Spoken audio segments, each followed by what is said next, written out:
I feel like the person who was supposed to be studying me is not me.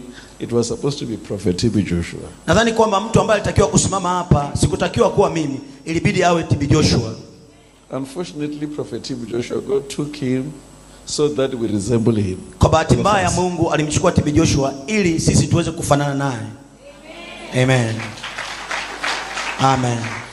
So I'm here to tell you that kwa hiyo niko hapa kuambia kwamba you are not just following a man amfuate tu mtu who's selfish, ambaye ni binafsi, a person who's looking at himself. Mtu ambaye anajiangalia mwenyewe. Many people you follow, they follow Christ. Watu wengi mnaowafuata wanamfuata Kristo. You know, God is able to deal with them for you. Unajua Mungu anaweza akashughulika nao kwa ajili yako wewe. So you must deal about yourself for them.